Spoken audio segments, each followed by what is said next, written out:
요한복음 10장 10절입니다. 요한복음 10장 10절.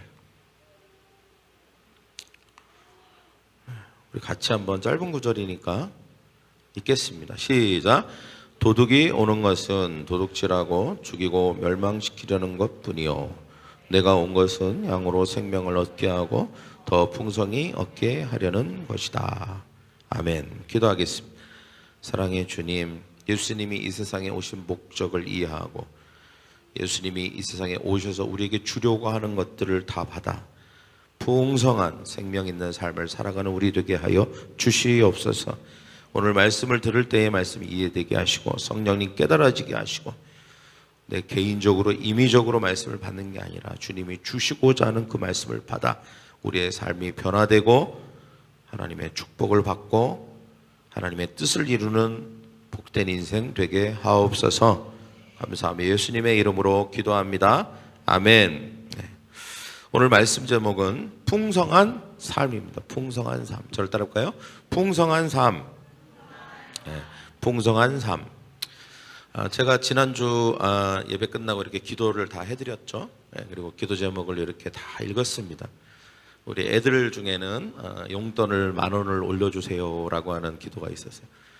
부모님 옆에서 기도할 때 저는 그 기도에 힘을 주어서 기도를 안 할 수가 없었습니다. 또 뭐 닌텐도를 사게 해주세요. 이제 아이들의 수준에서 굉장히 중요한 기도 제목이긴 하다는 생각이 들더라고요. 뭐 우리 수준에서는 10,000원이 뭐 그렇게 올리는 게 뭐 그닥 중요한가 생각하지만 걔들에게 있어서 한 달에 10,000원이 있냐 없냐는 엄청난 삶의 질이 달라지는 일이잖아요. 또 아이들 기도 제목들을 이렇게 쭉 보면서 각자의 삶에 하나님의 풍성한 축복을 기대하고 고대하고 있구나라고 하는 생각을 했습니다. 또 어떤 제목들은 그냥 단지 어떤 기도의 제목들은 정말 하나님의 초자연적인 개입이 필요한 기도 제목도 있었습니다. 또 그것이 개인적인 어떤 문제뿐만 아니라 어떤 비전과 관련된 것들, 이것이 세상적인 사람들의 눈으로 봤을 때 도저히 이해할 수 없는 그런 기도 제목들도 있죠. 우리가 셀을 번성케 하고 셀을 오픈하게 하고 하나님의 나라가 이루어지고 또 하나님 안에서 영향력 있는 삶을 사는 것, 물론 개인적인 축복들, 집을 사거나 차를 사거나 직장의 어떤 부분에 있어서 승진을 하거나 이런 기도 제목도 있었습니다.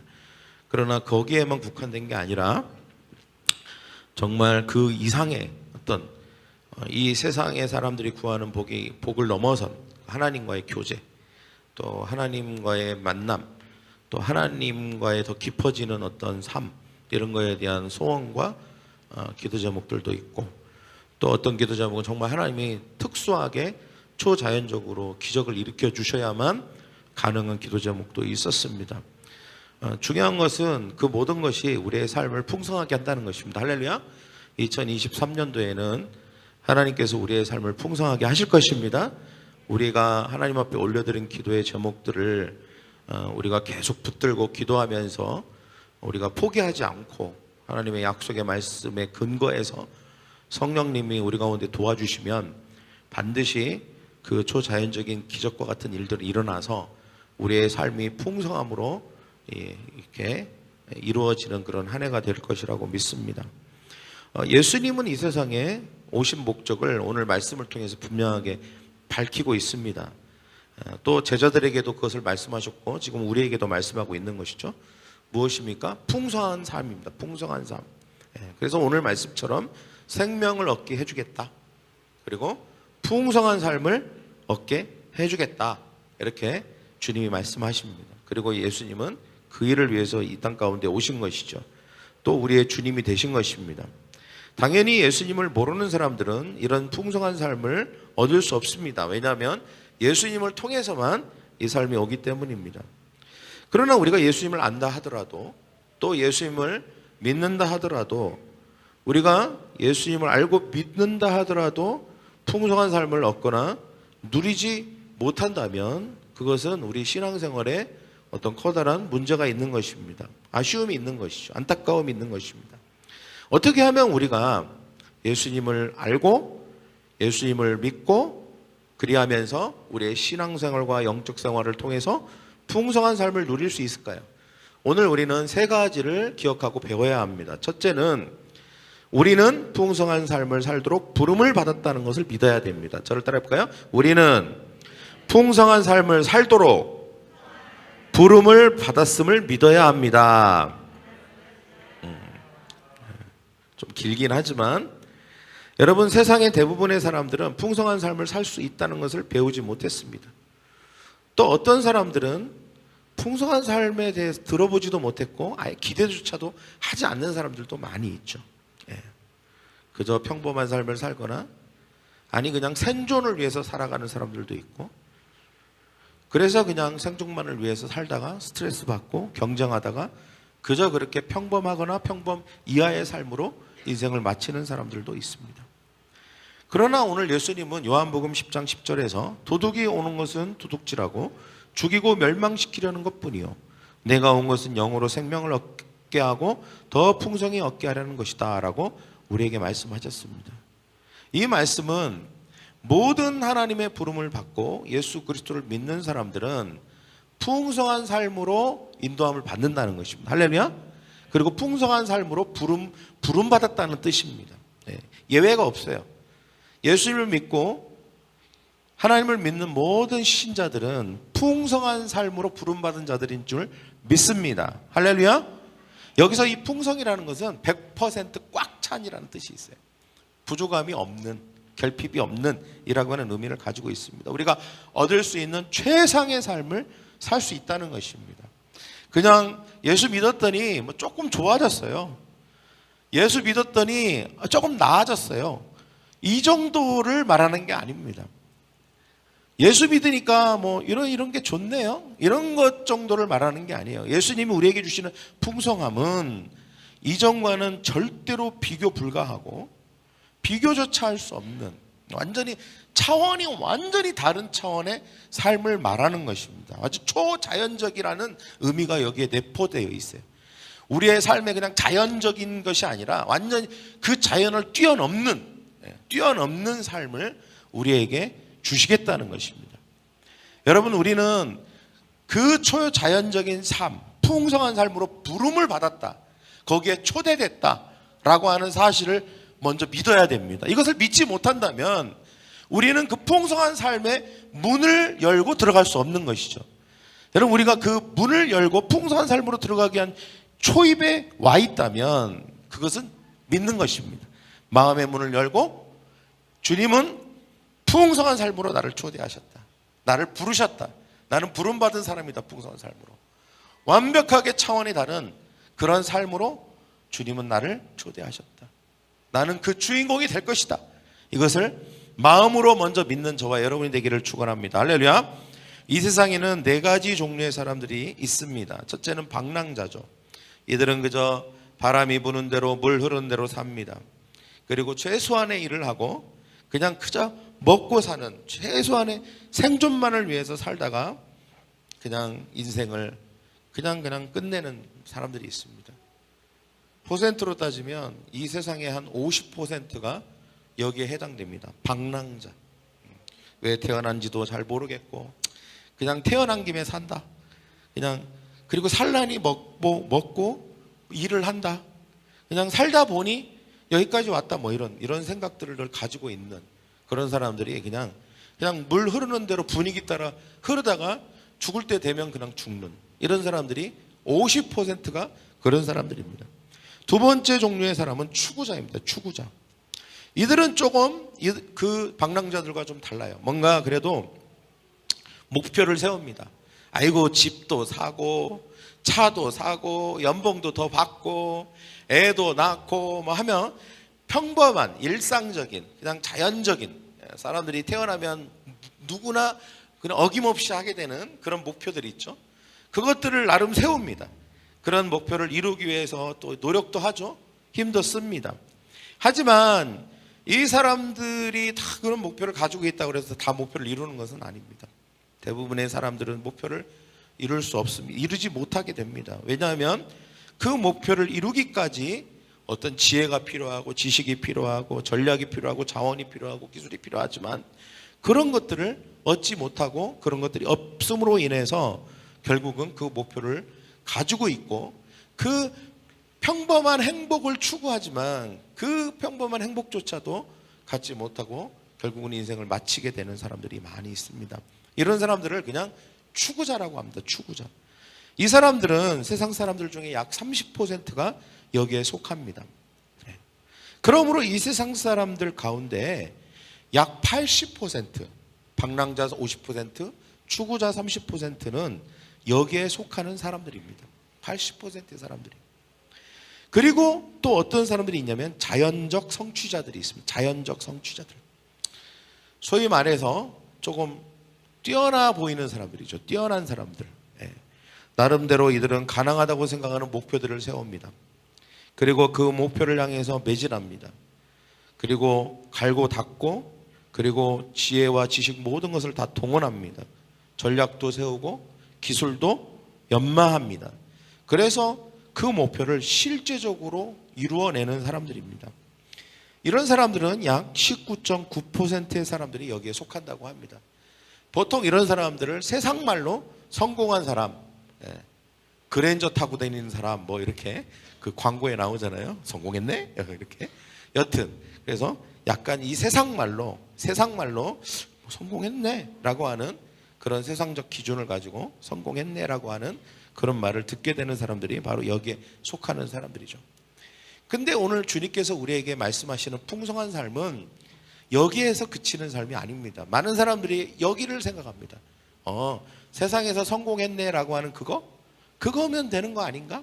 큰 집 사고 연봉 많이 받고 큰 차 몰고 그리고 세상에서 뭔가 이렇게 높은 위치에 있고 존경받고 그래서 사람들 앞에서 좀 떵떵거리고 어깨도 으쓱하니 올라가고 그러면 성공한 사람이고 그러면 이것이 풍성한 삶이지. 이것은 지극히 예수님을 모르는 사람들의 입장에서의 풍성한 삶인 것이죠. 할렐루야.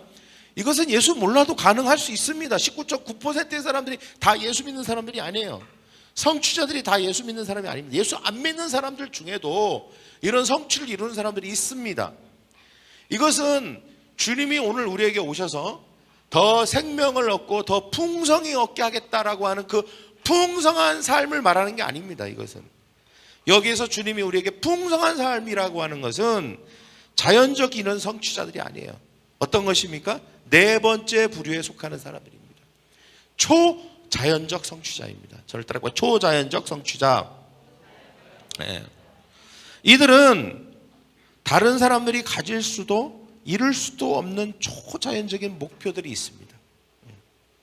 또 자연적 성취자들이 갖는 목표 이상의 목표를 가지고 있죠. 이들의 목표는 때문에 자기가 임의로 세운 것이거나 아니면 어떤 세상의 어떤 정보를 통해서 경험을 통해서 세운 목표들이 아닙니다. 철저하게 하나님으로부터 온 목표들이 있습니다. 하나님으로부터. 우리가 하나님과의 관계, 하나님을 만나고 하나님의 말씀을 접하고 기도하고 그리고 하나님을 추구할 때 하나님 앞에 섰을 때 하나님께서 우리에게 주시는 어떤 목표들, 이거를 우리는 하나님의 비전이라고도 하죠. 하나님의 비전. 그래서 이 하나님의 비전을 받아서 세운 것들이 있습니다. 그런 목표들이 있다는 것이죠. 그래서 이거는 하나님이 나더러 하라고 한 일이야. 물론 이것이 개인적인 삶에 있는 내용들도 있습니다. 우리 가정을 향한 하나님의 비전, 또 내 개인적인 그런 어떤 세상에서 일터를 향한 하나님의 비전도 있습니다. 그리고 이 모든 것을 포함해서 하나님의 비전, 하나님의 꿈, 하나님이 나를 통해서 이루시려고 하는 그 목표들을 갖는 사람들입니다. 이런 사람들은 하나님의 비전을 받아서 그 비전을 이루기 위해서 하나님과 함께 걸어가고 그리고 성령님의 도움을 받고 성령님의 인도함을 받고 또 예수님을 의지하고 그렇게 함으로 말미암아 도저히 사람으로서는 이룰 수 없는 사람의 기술과 사람의 지혜와 사람의 경험과 사람의 어떤 전략으로는 이룰 수 없는 오직 하나님으로부터만 와지는 그런 지혜와 지식과 전략을 받아서 그것을 성취해 나가는 사람들, 이런 사람들을 초자연적 성취자라고 합니다. 보통 사람들이 볼 때는 이해도 안 되고, 일단은 뭐지? 왜 저런 걸 목표로 삼지? 그리고 또 이해도 안 되지만 되게 허황돼 보이고, 그리고 불가능해 보이는 것입니다. 그러나 이 초자연적 성취자들은 이 목표들이 하나님으로부터 왔다는 것을 믿고 하나님의 초자연적인 방법으로 이 목표들을 성취해 갑니다. 왜? 하나님으로부터 초자연적인 목표들은 초자연적인 방법으로만 이룰 수 있기 때문이죠. 이거는 인간적인 자연적인 힘과 능력과 노력과 경험과 이런 걸로는 이룰 수 없습니다. 초자연적인 전략과 방법을 받아야만 이룰 수 있는 것이죠. 그래서 초자연적인 방법과 전략을 통해서 초자연적인 목표를 이루는 것, 이것을 저는 풍성한 삶이라고 규정하고 싶습니다. 할렐루야. 이것이 주님이 오늘 예수 그리스도를 통해서 예수를 믿는 모든 자들에게 주시고자 하는 삶인 것입니다. 그 때문에 우리 그리스도인들은 평범함을 거부해야 됩니다. 그리고 단지 세상의 성공만을 만족해서는 안 됩니다. 주님은 우리를 초자연적인 삶으로 이끄시고, 그리고 주님이 그것을 통해서 완벽한, 완전한 100% 만족할 수 있는 그런 풍성한 삶으로 우리를 부르셨기 때문인 것이죠. 그러므로 풍성한 삶은 초자연적인 목표를 가지고 그 목표를 이룸으로 얻게 되는 것입니다. 중요한 것은 주님은 이 세상에 오실 때 주님을 믿는 모든 자들이 초자연적인 목표를 가진 풍성한 삶을 살도록 부르셨다는 것을 믿어야 됩니다. 에이, 저는 똑똑하지도 않고 가진 것도 없고 배경도 없고 부자 부모님도 없고, 여러분 그런 건 하나도 중요하지 않습니다. 할렐루야. 성경을 보십시오. 성경을 보십시오. 하나님이 부르실 때 그런 거 이런 거 저런 거 조건 따져서 부르십니까? 여러분, 예수님의 제자들이 세상을 바꿨어요. 로마를 뒤집어 놨습니다. 근데 예수님의 제자들이 똑똑한 사람들이었나요? 그 사람들이 학력이 좋았나요? 머리가 좋았나요? 아니에요. 평범한 사람들이었지만 그 사람들은 적어도 자신들이 하나님의 풍성한 삶으로 부름을 받았다는 사실을 믿었던 사람들입니다. 그 믿음이 중요한 것이죠. 그 믿음이 시작이었던 것입니다. 그리고 예수님을 통해서 초자연적인 목표들을 받은 것이죠. 그들이 업으로 있었다면 절대 갖지 못했을 목표들, 그들이 그냥 저 갈릴리 총구석에 있었다면 절대로 한 번도 상상도 못하고 생각해 보지 않았던 것들, 저 세상으로 파송돼서 그 세상을 뒤엎고 바꿀 수 있다는 그 생각을 어떻게 했겠어요? 예수님을 통해서 그 비전을 받고, 그리고 그 초자연적인 목표를 받은 것입니다. 그러므로 말미암아 그들의 삶은 풍성했습니다. 세상 사람들이 감히 상상할 수 없는, 감히 그들이 도전해 볼 수도 없는 그런 삶을 살았던 것이죠. 할렐루야. 우리도 역시 주님이 우리를 풍성한 삶으로 인도했다는 것을 믿는다면 그 순간 하나님께서 초자연적인 삶으로 우리를 이끌어 가시고 풍성한 삶으로 들어가게 하실 줄 믿습니다. 할렐루야. 여러분, 제가 기도 제목을 보니까 정말 풍성한 삶을 원해요. 그러면 첫째, 여러분이 이 풍성한 삶, 부름으로 받았다는 사실을 먼저 믿어야 됩니다. 그냥 기도 제목만 쓰고 마는 게 아니에요. 나는 풍성한 삶, 이 모든 것을 성취하고 이룰 수 있는 초자연적인 삶으로 부름받은 특별한 사람이다 라고 하는 것을 먼저 믿는 저와 여러분 되기를 축원합니다. 두 번째, 우리가 풍성한 삶을 살기 위해서 알고 행해야 될 것이 있습니다. 둘째는 우리는 풍성한 삶은 예수님을 통해서 가능함을 믿어야 된다. 할렐루야. 누구를 통해서만 가능하다고요? 예수님을 통해서만. 어떻게 우리가 풍성한 삶을 살 수 있는지 우리는 학교에서 그런 것을 가르쳐 주진 않죠. 학교에서 가르쳐 주는 것은 영어, 수학, 국어, 과학 이런 걸 가르쳐 줍니다. 물론 우리가 윤리 이런 걸 통해서 또 선생님의 개인적인 지도를 통해서 또 그 외에 또 좋은 인생의 좋은 조언들을 들을 수 있습니다. 그러나 예수님을 통해서 얻을 수밖에 없는 이 풍성한 삶에 대해서는 학교에서는 가르쳐 줄 수 있어요. 교과 과정에는 그런 풍성한 삶은 어떻게 얻을까라고 하는 교과 과정과 과목이 없습니다. 초자연적인 목표를 가지고 풍성한 삶을 살기 위해서는 그러나 배워야 됩니다. 보통 배우면은 두 가지 타입이 있죠. 첫째는 시행착오를 통해서 배우는 것입니다. 해보고 아니네, 실패하면 다시 하고, 가보고 여기가 아닌 게벼, 그리고 다시 저쪽으로 가고, 그렇게 하면서 배우는 것이죠. 그런데 이거는 문제가 하나 있죠. 시간이 너무 많이 걸린다는 거예요. 우리의 인생이 여러분 각자 한 1000년씩 산다면 혹시 이게 될지 모릅니다. 근데 길어봐야 80년, 그보다도 짧게 사는 사람도 있을 텐데, 이 시행착오를 통해서 우리가 진짜 배워야 되는 풍성한 삶을 배울 수 있겠는가? 어렵다고 봅니다. 그냥 시행착오만 하다가 80년 인생이 끝나는 불상사가 일어나는 사람이 대부분일 거라고 생각을 합니다. 그럼 두 번째 배움이 있습니다. 그것은 선생이나 코치나 멘토를 통해서 배우는 것입니다. 보통 우리가 이런 사람들이 발전이 없어요. 뭐냐면 혼자 스스로 알아서 하려고 하는 사람들. 예를 들면 뭐 운동을 해도 자기 혼자 배웠대. 그럼 반드시 뭐가 이상해. 뭐가 폼이 이상하거나 뭐가 이상해. 나중에 교정해 주는 게 더 힘들어. 혼자 하지 마세요, 절대. 여러분, 이미 우리에게는 선생이 있다는 걸 알아야 됩니다. 그래서 여러분, 우리가 뭘 배울 때 보면 선생님을 찾아가잖아요.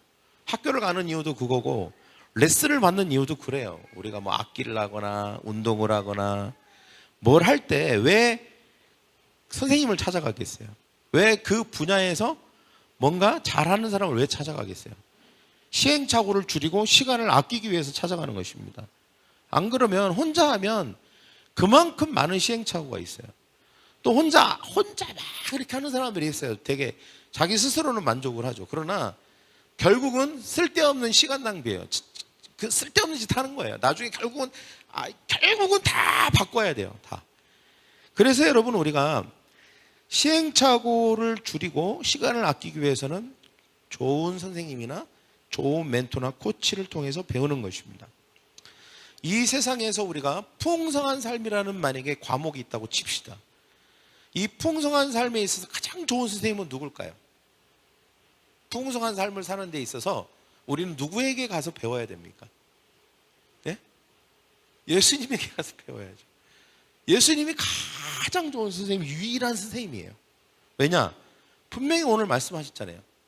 내가 온 것은 더 생명을 얻게 하고 더 풍성하게 하기 위해서 왔다. 풍성한 삶에 있어서 선생은 나다. 내가 스승이다. 그러니 풍성한 삶을 얻기를 원하는 모든 사람들이요, 다 와서 누구에게 배우라? 나에게 배우라. 나에게 배우라. 내가 가장 좋은 선생이다 라고 주님이 지금 말씀하고 있는 것입니다. 때문에 우리가 풍성한 삶을 사는 것, 내가 온 것은 바로 풍성한 삶을 너희에게 가르쳐주고 전수하기 위해서 온 것이다 라고 말씀하시는 그 예수님에게서 우리는 풍성한 삶을 배워야 됩니다. 예수님은 오셔서 실제로 3년 동안 풍성한 삶을 보여주셨죠. 어떻게 풍성한 삶을 사는지에 대해서 가르쳐 주셨죠. 초자연적인 방법들, 어떻게 초자연적인 방법을 통해서 풍성함이 오는지를 알려주셨습니다.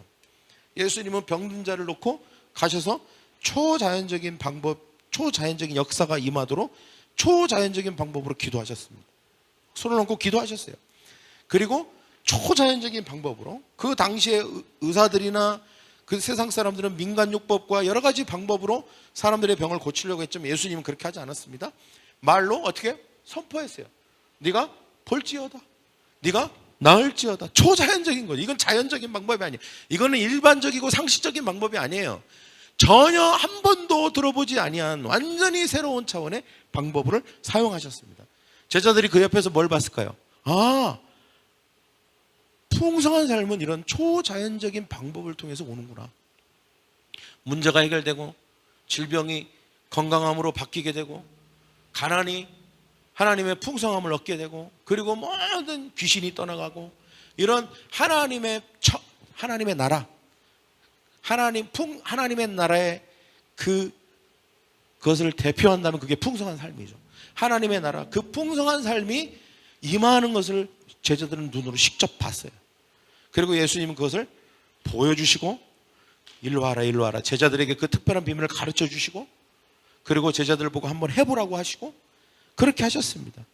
예수님은 우리에게 풍성한 삶을 가르쳐 주시는 유일한 선생인 줄 믿습니다. 할렐루야.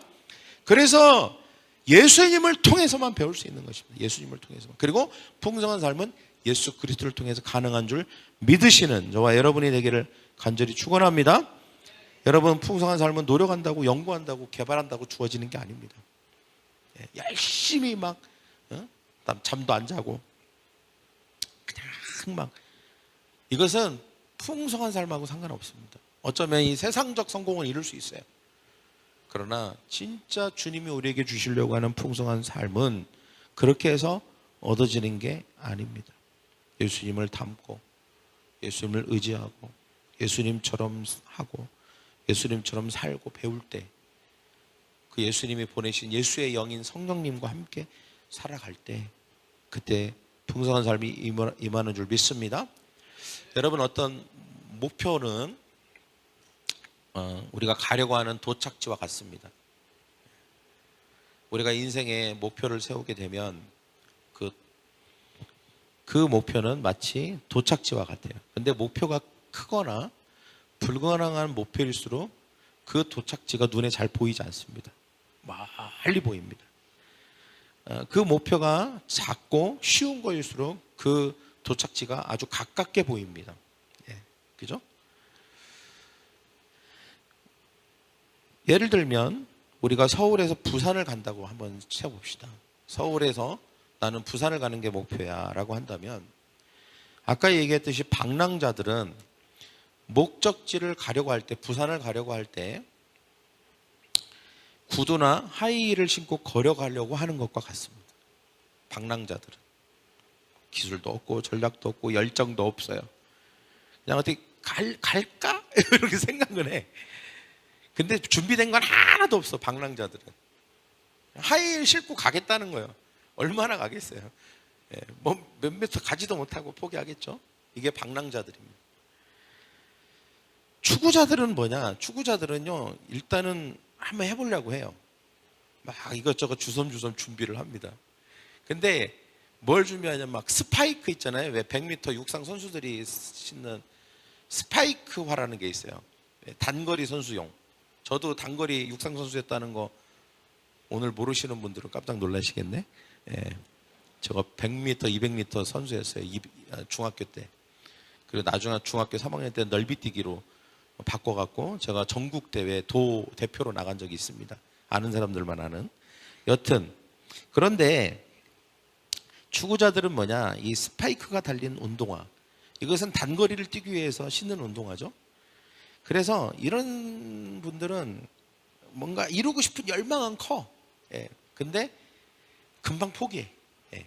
막 초반에만 막 달리다가 금방 포기해요. 100m 달리기 하듯이 가려고 해.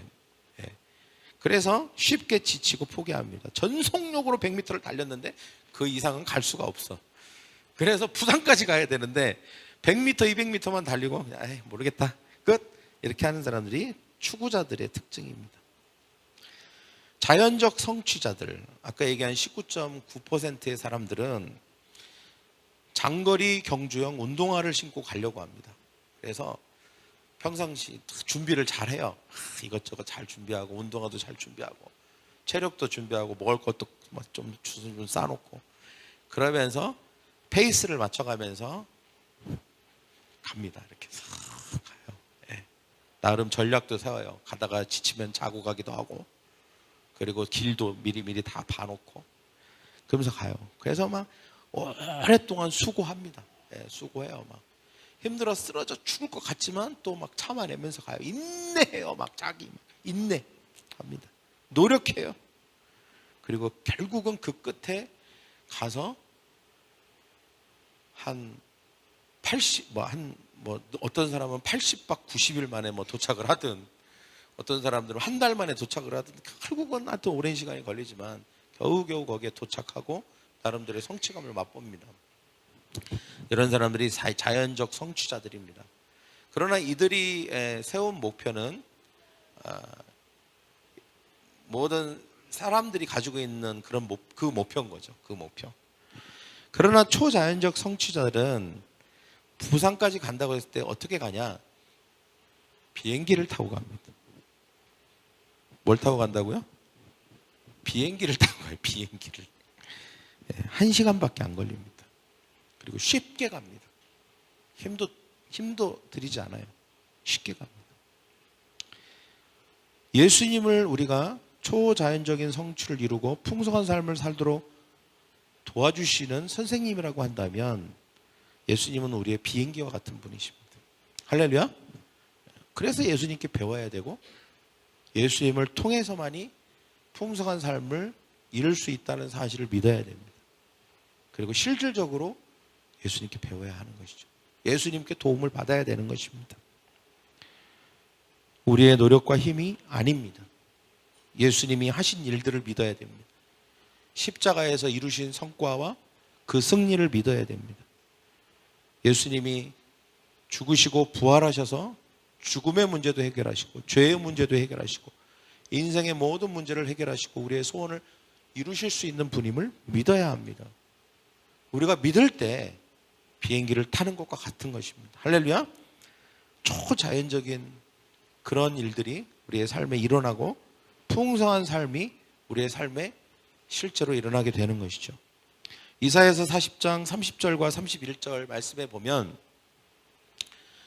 나와 있진 않은데 소년이라도 피곤하며 곤비하며 장정이라도 넘어지며 쓰러지되 오직 여호와를 앙망하는 자는 새 힘을 얻으리니 독수리가 날개치며 올라감 같을 것이요 다른 박질하여도 곤비하지 아니하겠고 걸어가도 피곤하지 아니하리로다 라는 말씀이 있습니다.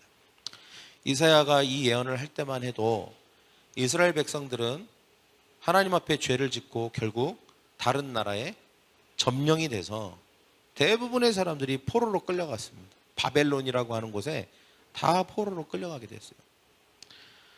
사람들이 포로로 생활을 하는데 얼마나 힘들겠어요. 그리고 얼마나 고국으로 돌아가고 싶었겠습니까? 근데 기약이 없는 거예요. 나라는 망했고 그리고 우리는 수많이 떨어진 이 타국에 와서 종살이를 하고 있는 거예요. 도대체 이 현실을 어떻게 벗어날 수 있는지 막막하죠. 그죠? 이거는 자기들의 힘으로 할 수 있는 게 아니에요. 그래서 사람들이 그러나 노력을 하는 거예요. 노력을 하는 거예요. 이렇게도 해보고 저렇게도 해봐야지 하면서 나름대로 시도하는 사람들이 있어요. 특히 젊은 사람들은 뭔가를 시도를 하기를 좋아하죠. 그죠?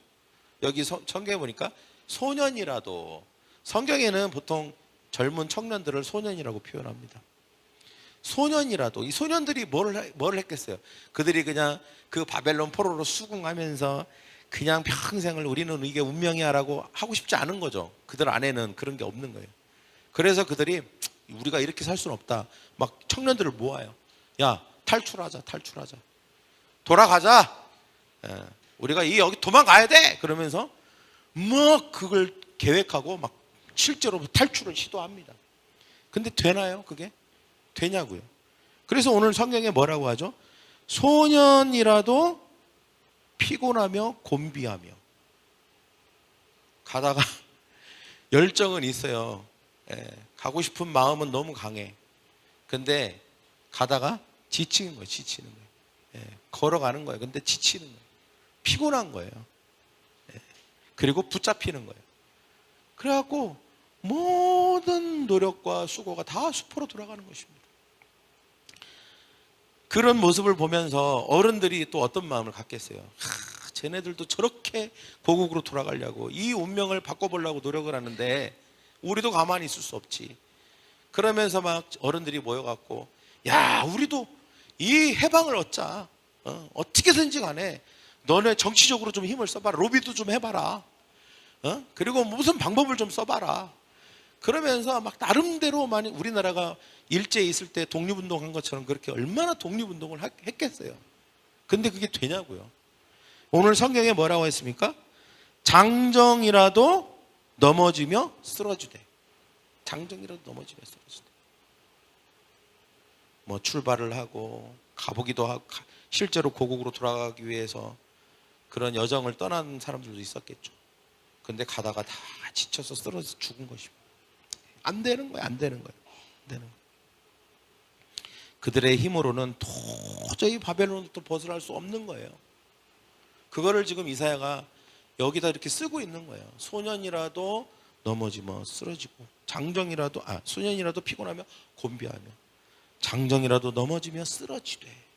인간적인 노력, 자연적인 노력으로는 아무리 별 수단을 다 써도 별별 노력을 다 해도 안 되더라라고 하는 것입니다. 안 되더라. 그러면 어떻게 해야 됩니까? 사람이 자연적인 거, 인간적인 것으로 안 되면 초자연적인 것을 구해야 되는 것입니다. 할렐루야. 초자연적인 하나님의 도움이 필요한 거죠. 그래서 오늘 뭐래요? 오직 여호와를 앙망하는 자는 인간적인 노력으로 안 되더라는 거예요. 그래서 초자연적인 하나님의 도우심과 그 하나님의 개입이 필요하다는 것을 이사야가 말하고 있는 것이죠. 주님 도와주세요. 주님 내 인생에 풍성한 삶을 주세요. 목표를 이룰 수 있도록 힘과 능력을 주세요. 주님을 앙망하고 예수님께로부터 그 모든 풍성한 삶이 옴을 믿고 주님께 매달리고 기도하고 말씀 붙들고 하는 것입니다. 그때 어떻게 하겠습니까? 새 힘을 얻으리니. 할렐루야. 고국으로 돌아갈 수 있는 새 힘이 누구로부터 온다? 우리의 노력으로부터 온다? 회복과 치유와 우리의 삶의 목표와 성취가 우리의 노력으로부터 오냐? 하나님으로부터 오냐? 하나님으로부터 오는 줄 믿습니다. 할렐루야.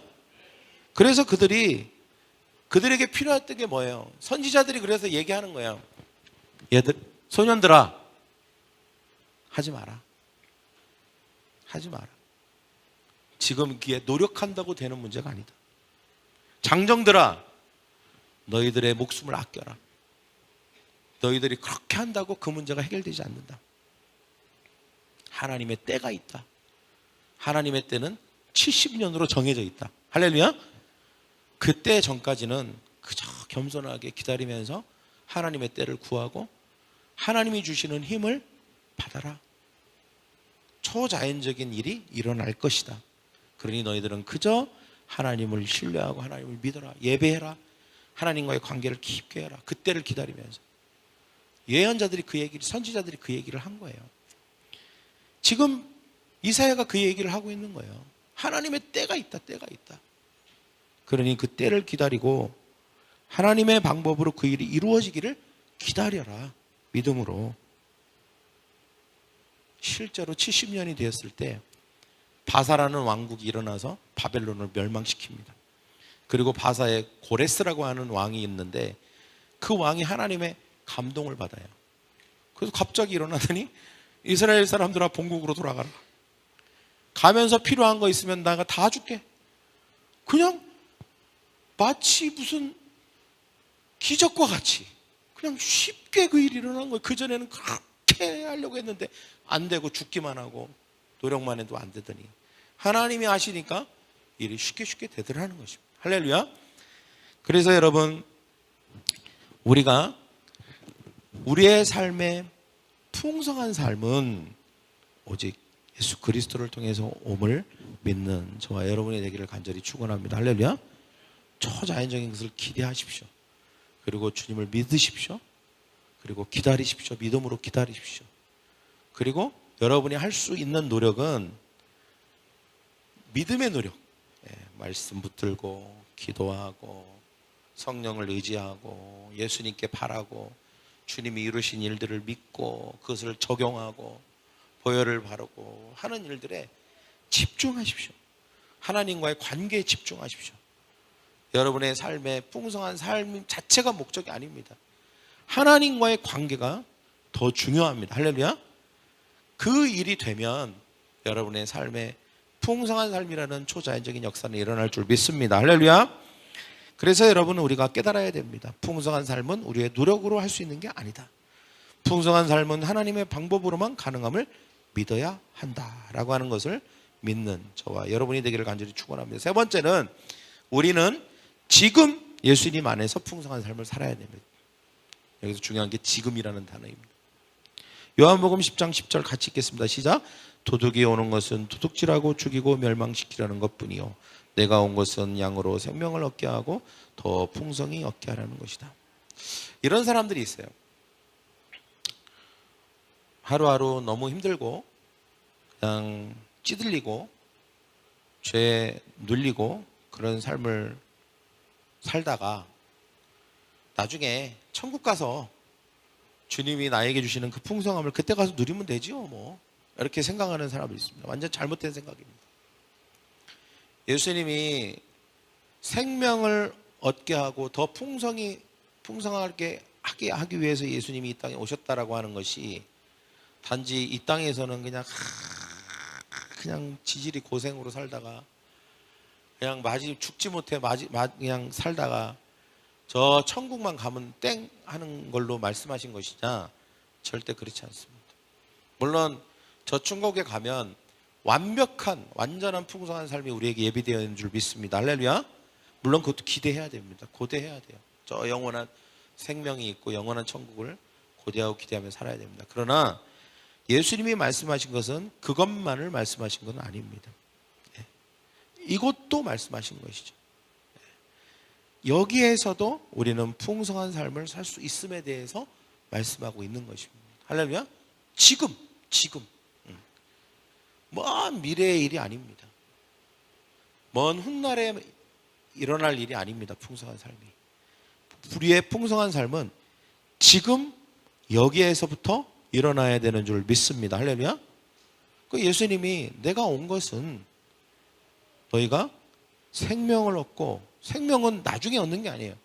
예수님이 와서 주셨을 때 그때 얻는 것입니다. 바로 얻는 거예요. 우리가 예수님을 만나면 바로 생명을 얻는 것입니다. 예수님을 믿으면 바로 생명을 얻는 것이에요. 예수님과 함께 동행하면 바로 우리는 풍성한 삶을 시작하는 것입니다. 할렐루야. 지금이에요. 지금. 나중에 언젠가가 아닌 것입니다. 여러분, 우리가 많은 그리스도인들이 풍성한 삶을 살지 못하는 이유는 병에 걸렸기 때문이에요. 어떤 병에 걸렸냐? 언젠가 병입니다. 저를 따르면 언젠가 병에 걸려 있어요. 다 미루는 거예요. 언젠가 시간이 지나면, 언젠가 여유가 생기면, 언젠가 안 바빠지면, 언젠가 돈이 생기면 내가 이렇게 하겠지, 되겠지, 이런 것입니다. 그러면서 지금 현재 나의 삶을 위한 예수님의 약속을 지금이 아닌 미래의 삶으로 생각합니다. 미래에 일어날 일로 여긴다는 것이죠. 지금 오늘 초자연적인 목표를 가져야 됩니다. 할렐루야. 오늘 주님이 나를 초자연적인 목표를 가진 풍성한 삶으로 지금 나를 부르셨다는 사실을 믿어야 돼요. 나는 지금은 아니야. 나는 아직 어려. 나는 아직 아무것도 준비된 게 없어. 이게 아니에요. 지금 나를 부르신 거예요. 지금. 예수님이 제자들을 부르실 때 다른 거 보고 부르신 게 아니에요. 그냥 믿음 하나만 보고 부르시는 거예요. 할렐루야. 그들의 학력을 봤어요. 조건을 봤어요. 배경을 봤어요. 뭘 봤어요? 그냥 나를 따르라. 믿느냐? 네. 그럼 끝이에요. 풍성한 삶으로 시작된 거예요. 할렐루야. 초자연적인 삶이 그때부터 시작된 것입니다. 때문에 우리는 이것을 절대 미루면 안 돼요. 주님, 내가 풍성한 삶으로 나를 부르셨는데 지금부터 내가 이 풍성한 삶을 살기로 결단합니다. 할렐루야. 그런 저와 여러분이 되기를 원합니다. 지금 당장 그렇게 살기로 결단해야 되는 것이죠. 우리는 오늘 당장 초자연적인 목표를 가져야 됩니다. 하나님의 비전을 받아요. 하나님, 내 인생을 향한 하나님의 뜻이 무엇입니까? 하나님과의 관계에서 하나님의 뜻이 무엇입니까? 가정을 향한 하나님의 뜻이 무엇입니까? 내 인생이 더 풍성해지고 하나님을 기쁘시게 하고 내가 행복할 수 있는 그 하나님의 뜻, 그 하나님의 풍성한 삶을 살 수 있는 그것이 무엇입니까? 내게 비전을 주세요. 비전. 그 꿈을 가지고, 그러나 그것이 너무 불가능해 보이고 너무 아득해 보인다 할지라도 주님, 그러나 이것을 내 힘으로 이룰 수 없는 것이기 때문에 초자연적인 방법으로 이것을 이루고 싶습니다. 그러니 주님, 내가 기도할 때 응답해 주십시오. 주님, 내가 말씀을 읽을 때 강력한 언약의 말씀을 주십시오. 내가 하나님을 위해서 손을 들 때 나의 손을 붙들어 주십시오. 그렇게 우리가 나가야 되는 것입니다. 할렐루야. 그 순간부터가 초자연적인 삶, 풍성한 삶이 시작되는 것입니다. 여러분, 언젠가는 나의 시간이 아니에요. 많은 사람들이, 옛날에 저는 그 얘기를 했어요. 성수대교가 무너졌을 때 어떤 목사님이 그 성수대교를 지나갔어요. 자기가 지나갔는데 얼마 있다가 성수대교가 무너졌대요. 근데 그 목사님이 엄청난 깨달음을 얻었어요. 아침에 집에서 나올 때 어머니한테 이렇게 얘기했다는 거예요. 어머니 다녀올게요. 근데 거기서 어떤 깨달음을 얻었냐? 내가 갈 수는 있지만 오는 것은 보장할 수가 있는 게 아니구나. 온다는 보장이 없구나. 내가 만약에 조금만 늦게 성수대교를 지나갔다면 나는 오지 못했을 것이다, 집으로. 갔다 올게요. 가는 것까지는 맞아요. 그러나 온다는 말은 틀린 말이에요. 왜? 내가 그 성수대교 지나가다 떨어져 죽었으면 못 오는 거잖아요. 그걸 어떻게 그렇게 확신해서 얘기했냐는 거예요. 그러면서 그 목사님 그 다음부터는 이렇게 얘기했대요. 어머니한테. 어머니 갈게요. 그리고 갔다가 오면 어머니 왔습니다. 그게 맞다는 거예요. 안 그래요? 갔다 올게요. 올 줄 누가 알아요? 온다는 보장이 있어요? 온다는 보장이 있냐고요. 네. 내일, 엄마 내일 할게. 그 내일이 여러분 거라는 보장이 있어요? 네? 그 내일이 여러분 거 맞아요? 진짜 여러분 걸까요? 어떤 사람에게는 그 내일이 없는 사람이 있어요. 사고를 당하거나. 여러분 얼마 전에 터널에서 불나갖고 40명 다치고 죽었잖아요. 그 사람들이 분명히 내일을 계획하지 않았을까요? 내일 누구를 만나야지, 내일 쇼핑을 가야지, 내일 학원을 가야지, 다 내일을 계획했을 거라고요. 근데 그들에게 내일이 있었나요? 그럴 줄 알았나요? 없었어요. 많은 사람들이 착각해요. 내일은 내 시간이라고 생각해요. 내 거라고. 누가 여러분에게 내일이 여러분 거라고 줬죠? 하나님이 여러분에게 내일을 주셨나요? 그렇지 않아요. 여러분 거는 딱 지금밖에 없어요. 여러분 거는 지금이 여러분 거예요. 왜? 지금 내가 살아있으니까. 할렐루야? 지금만 여러분 거예요. 지금만. 그렇다면 여러분 풍성한 삶이라고 하는 것을 미루지 마세요. 언젠가 나중에 뭐가 되면 이게 갖추어지면 그날이 온다는 보장이 있냐고요. 뭔가 진짜 내 삶이 진짜 하나님의 그 초자연적인 목표와를 통해서 풍성한 삶을 여러분이 원한다면 그냥 그렇게 평범하게 평범이하로 살기를 원하지 않는다면 지금입니다. 지금부터 여러분 초자연적인 삶으로 들어가는 저와 여러분 되기를 원합니다. 초자연적인 삶이라는 게 뭐예요? 주님이 우리에게 초자연적인 목표를 주고 풍성한 삶을 살기 위해서는 우리도 초자연적인 방법을 사용해야 돼요. 기도해야 됩니다. 할렐루야? 기도 안 하고 어떻게 초자연적인 목표를 이룰 수 있어요? 어떻게 풍성한 삶으로 나갈 수 있습니까? 말씀 봐야 돼요. 어떻게 말씀 안 보고 어떻게 초자연적인 목표를 이룰 수 있고 풍성한 삶을 기대할 수 있어요? 예배 빠지지 말고 드려야 돼요. 예배를 들어야 귀가 열리고 그래야 내가 그 풍성한 삶을 기대하게 되고 소망하게 되고 포기하지 않게 돼요. 계속 꾸준하게 주님의 그 역사하심과 동행하심을 기대하게 되는 것입니다. 근데 언제부터 하라고요? 많은 사람들이 얘기해요. 저 안 바쁘면 그때부터 할게요. 지금 바쁜 거 좀 끝내고요. 지금 뭐 할 게 너무 급한 게 있어요. 이것 좀 먼저 하게요. 저는 안타까워요. 저 역시 그런 말을 할 때 제가 스스로에게 얘기합니다. 선진아, 정신 차려. 정신 차려. 네. 언젠가가 올까? 꼭 반드시 오는 걸까? 그게 안 올 수도 있는 거잖아. 그렇다면 정말 중요한 것이라면 지금부터. 할렐루야? 지금부터인 거예요. 옆에 있는 사람이 지금부터 풍성한 삶을 사십시오. 지금부터 초자연적인 삶을 사십시오. 지금부터 초자연적인 목표를 이루기 위한 초자연적인 삶을 살아야 돼요. 할렐루야. 네, 그런 저와 여러분이 되기를 간절히 축원합니다. 할렐루야. 여러분, 주님은 우리를 풍성한 삶으로 부르신 줄 믿습니다. 네. 그리고 이것은 예수님을 통해서만 이룰 수 있습니다. 왜냐하면 예수님은 우리에게 풍성한 삶의 유일한 모델이시고 유일한 선생님이시기 때문입니다. 그리고 풍성한 삶을 하기 위해서는 초자연적인 목표를 가져야 되고 그 초자연적인 목표를 이루기 위해서는 우리 역시 사는 방법을 바꿔야 됩니다. 희한해요. 목표는 초자연적인데 사는 방법은 자연적이야. 하나님의 비전을 하나님이 내 삶에 주시려고 하는 풍성한 삶을 자연적인 방법으로 접근해요. 열심히 막 돈 벌고 노력하고 그냥 세상 사람들이 다 하는 거 그거를 통해서 하려고 합니다. 기도도 안 하고 성경도 안 읽고 예배도 잘 안 드리고 그러면 어떻게 초자연적인 그 풍성한 삶이 내 삶에 일어나겠어요? 접근 자체가 전략 자체가 방법 자체가 잘못됐는데 여러분 우리의 삶의 스타일을 완전히 바꿔놓지 않으면 우리의 삶의 풍성한 삶은 없습니다. 할렐루야. 교회를 다녀도 없어요. 교회를 다녀도 예수를 믿는다고 해도 그 삶이 오지 않아요. 때문에 우리는 미루지 말고 지금부터 성경 읽고 기도하고 초자연적인 접근을 통해서 방법을 통해서 전략을 통해서 초자연적인 하나님이 우리에게 주신 초자연적인 목표들이 있습니다. 주님 이거 내 힘으로 안 돼요. 주님이 반드시 도와주셔야 됩니다. 라고 한다면 물론 세상적인 노력도 해야 되죠.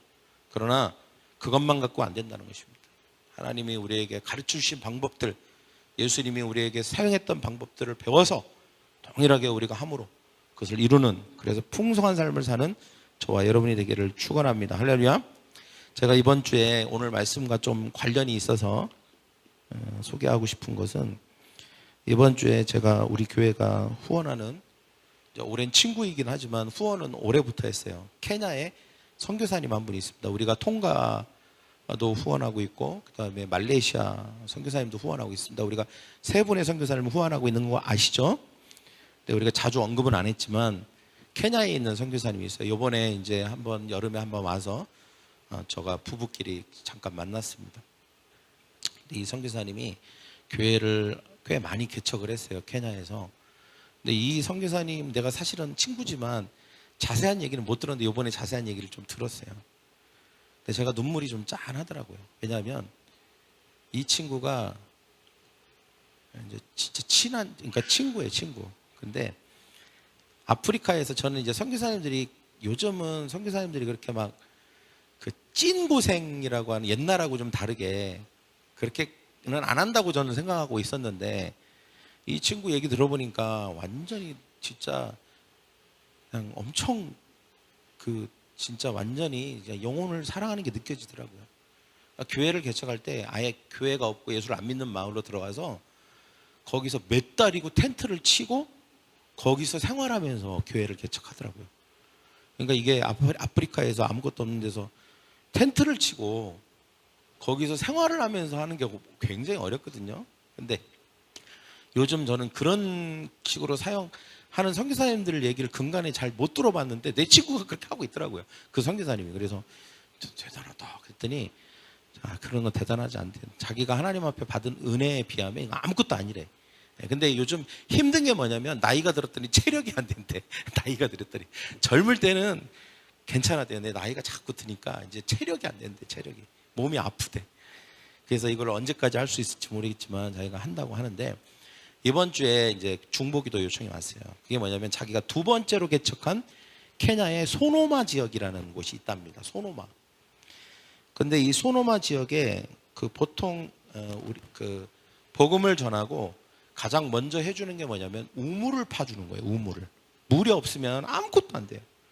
우물을 파주는데 그 우물 파는 게 우리나라 같이 조금만 파면 되는 게 아니에요.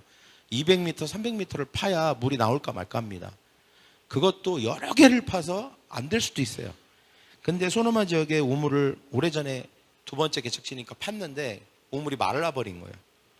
이제 큰일 난 거죠. 큰일 난 거죠. 그래서 새로 우물을 팠는데 실패한 거예요. 200m나 팠는데. 그래서 그걸 놓고 중보기도를 하더라고요. 전 처음에는 이게 너무 실감이 안 돼요. 나 같은 여기에 이렇게 살고 있으니까 전혀 실감이 안 되는 거예요. 우리는 맨날 펑펑 물 쓰고 있는데 거기는 그렇게 물이 그렇게 생명과 직결되니까 물 문제를 놓고 그렇게 막 기도 제목을 또 이렇게 처음 받아봤어요. 그래서 저도 이제 알겠다고 기도하겠다고 해서 제가 이제 이번 주에 이제 받고 기도를 했는데 여기에서 이렇게 보내왔더라고요. 목사님, 제가 읽어드릴게요. 소소마에 물이 솟아나도록 기도해 주세요. 소소마는 케냐의 그 어느 지역보다 메마르고 가난한 저희의 두 번째 사역지입니다. 예전에 팠던 우물이 말라 어려움이 있던 중 그들을 불쌍히 여기던 분의 도움으로 다시 우물을 파고 있습니다. 그런데 지난주에 210m를 팠음에도 물이 나오지 않았습니다. 눈물과 탄식을 품고 돌아섰습니다. 그런데 주님이 또 기회를 주시네요. 오늘 화요일부터 다시 탐사하고 새로운 곳에 우물을 파려고 합니다. 가면서 기도를 부탁했어요. 근데 이제 얼마 지나지 않아서 이제 왔습니다. 또 다시 소소마에 우물이 터졌다는 거예요. 예, 그 새로 판 데서. 그래서 기도해 주셔서 감사하다고 하면서 193m의 기적이라는 이제 짧은 글을 하나 보냈는데 이렇게 기뻐했던 적이 있었던가. 감격하며 나도 모르게 엉엉 울었다. 끊이지 않는 탄성은 또 어떻고 193m에서 물이 터졌다. 하루 종일 마음 졸이며 지켜봤으나 185m까지 감감무소식이었다. 또 실패인가? 사실 거의 포기하고 있었다. 기도해 주신 모든 분들께 뭐라고 얘기하나 한숨을 쉬면서 그런데 세상에 이렇게 드라마 같을까? 190m를 통과하면서 물이 비치기 시작하더니 193m에서 폭탄처럼 터져나왔다. 할렐루야. 물량도 소소마에서는 기대하기 힘들 만큼 넉넉하게 품어져 나왔다. 쉬지 않고 품어나오는 물을 보는데 그간 마음고생이 그 물에 깔끔히 씻겨나가는 것 같다. 주님 감사합니다. 절말 감사합니다. 뛰는 가슴이 멈추지 않아 밤이 늦도록 잠이 오지 않는다. 오늘은 이렇게 날밤을 새도 한없이 기쁠 것만 같다. 와우 할렐루야. 이렇게 해서 보내고 영상을 2개를 보냈어요. 그 이제 물 터진 그 동영상 클립을 나한테 보냈어요. 저도 봤어요. 보여드릴까요? 네, 한번 봅시다. 네, 하나 보여주세요. 이제 같이 봐도 좋을 것 같아서. 소리 좀, 이 지금 그 선교사님 소리예요. 그 목소리가 선교사님. 네. 이 터진 거예요. 많은 거잖아. 이야, 할렐루야!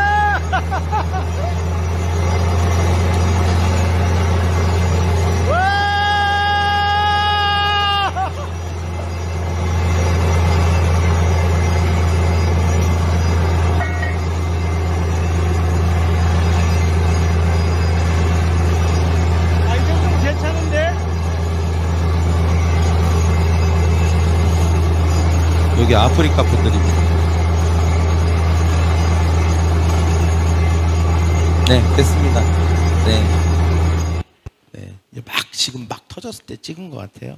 너무 감격스러워서.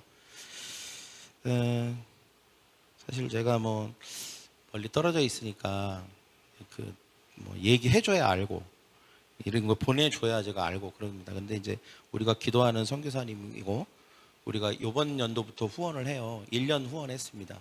우리가 3분을 이제 1년 권유철 간사님, 선교사님, 말레이시아 선교사님 좀 몇 년 됐고 이 2분은 올해부터 시작을 했습니다. 여러분 우리가 선교하는 일도 중요하다는 생각이 또 들고요. 이렇게 우리가 선교하는 분이 이렇게 현지에서 사역들을 이렇게 해나가는 것을 볼 때 되게 뿌듯해요. 뿌듯합니다. 내가 여기에 마치 내가 직접 가서 판 건 아니지만 왠지 조금이라도 이렇게 일조를 한 것 같은, 도움을 준 것 같은, 뭐 이게 다 뭐 공짜로 했겠어요. 이게 기계 부르고 사람 부르고 하는 일이 다 후원해줘야 그 돈 갖고 할 수 있는 일이잖아요. 그죠? 실제적인 도움이 될 수 있는 일이라고 생각을 하고요. 근데 오늘 말씀에 내가 이렇게 이 말씀을 준비하면서 하나님의 초자연적인 역사가 있어야 됩니다. 우리의 삶에는. 그래야 이렇게 생수가 터듯이 터지는 일이 일어나는 줄 믿습니다. 깊이 파야 돼요. 깊이 파고 포기하지 않고. 그러나 하나님의 초자연적인 방법을 구하면서 그렇게 할 때 우리의 삶에 생명을 얻게 될 줄 믿습니다. 할렐루야. 그리고 내가 선교하는 일을 그냥 이렇게 1, 2년 하고 말 게 아니라 하나님이 기뻐하시는 일이고 이것이 우리가 풍성한 삶을 얻는 어떤 되게 중요한 과정일 수 있겠다는 생각도 들었어요. 그래서 하나님의 비전이잖아요. 하나님의 나라가 이 온 세상에 이루어지는 건 너희는 가서 모든 족속으로 죄를 삼아라. 그래서 세상을 복음으로 정복해야 되는데 우리가 우리의 삶에만 너무 집중하지 말고 어려운 사람들도 돕고 구제하고 그리고 저렇게 큰 수억리 떨어진 곳에서 예수님을 모르는 사람들에게 복음도 전하고 그들의 피로도 채워주고 이런 일에 우리가 우리의 영이 거기에 가 있으면 좋겠다. 몸은 못 가도 그런 생각이 들어서 마음이 가는 방법은 뭘까? 여러분 마음이 가는 방법은요 돈이 가면 마음도 갑니다. 할렐루야. 저는 이런 생각이 들어요. 다만 1,000원이라도 1,000원이라도 내가 선교원금을 하면 마음이 가는 거예요. 할렐루야. 마음이 가면 우리의 몸도 가는 것이고 우리의 영도 가는 거예요. 거기에 참여하고 있는 것이죠. 하나님의 나라에 우리가 동참하는 사람이 되는 것입니다. 할렐루야. 여기에는 뭐 돈이 많고 적음이 중요하지 않다고 생각해요. 저희도 우리 가정이 이번 연도부터는 사람 수대로 이렇게 한번 참여해야 되겠다 이런 결단을 했습니다. 우리 애들 2명 있고 저 2명 있으니까 4명이 4구자를 참여해야 되겠다 이런 생각을 했어요. 뭐 한 구자가 정해져 있긴 하지만 저는 뭐 어려워요. 괜찮아요. 1,000원이 됐든 500원이 됐든 아이들까지 다 참여시킵시오. 할렐루야. 심는 거예요. 저는 심는 게 몇 가지가 있어요. 하나님이 딱 너 심었구나 라고 인정해 주시는 게 그게 뭐냐면 도로 받을 것이 없는 사람, 과부나 고아나 어려운 사람들에게 심으세요. 도와주세요. 그리고 선교사 이렇게 복음 사역을 위해서 헌신하시는 분들에게 심고 이런 분들에게 심고 교회에다 심고 복음을 위해서 일하는 거기에 심고 이런 심으세요. 심으면 다 기쁨으로 거두게 되는 줄 믿습니다. 할렐루야. 네. 그래서 우리가 약간 좀 빗나갔다는 생각이 드는데 빗나갔을 수도 있지만 여러분 오늘 말씀을 좀 마무리하려고 합니다. 여러분 우리는 풍성한 삶으로 부름을 받았습니다. 할렐루야. 풍성한 삶이 우리의 삶에 일어나게 될 것입니다. 우리가 예수님을 통해서 그 풍성한 삶을 이룰 수 있습니다. 지금 당장부터 그 풍성한 삶에 들어가십시오. 참여하십시오. 그것이 하나님의 말씀을 읽는 것 그리고 선교에 참여하는 것도 그럴 수 있고요. 또 예배하고 모든 하나님이 마련해 놓으신 방편들이 있습니다. 이 세상의 방편이 아닙니다. 하나님이 이런 초자연적인 전략과 방법이라고 하나님이 지정해 놓으신 것들이 있어요. 그게 기도, 그 다음에 말씀, 예배 또는 우리가 선교화를 위해서 하나님 앞에 드려지는 것들 이런 것들이 하나님이 인정해 주시는 공인된 방법들입니다. 초자연적인 방법들이에요. 이거를 적극적으로 활용하세요. 그러면 여러분이 초자연적인 삶에 들어가게 될 것이고 풍성한 삶을 여러분의 삶에 살게 될 것이고 또 여러분의 개인적인 풍성한 삶을 원하는 그런 개인적인 영역과 모든 영역 가운데 하나님의 축복이 가득 넘치게 될 줄 믿습니다. 할렐루야. 그런 저와 여러분이 되기를 간절히 축원합니다. 선교에 참여하실 분들은 저 뒤에 가면 선교 체크하는 게 있으니까 거기에 체크하시고 1년을 정하셔서 내가 얼마 1년 동안 하나님 앞에 선교하겠다 그러면 정하셔서 하면 되겠습니다. 할렐루야.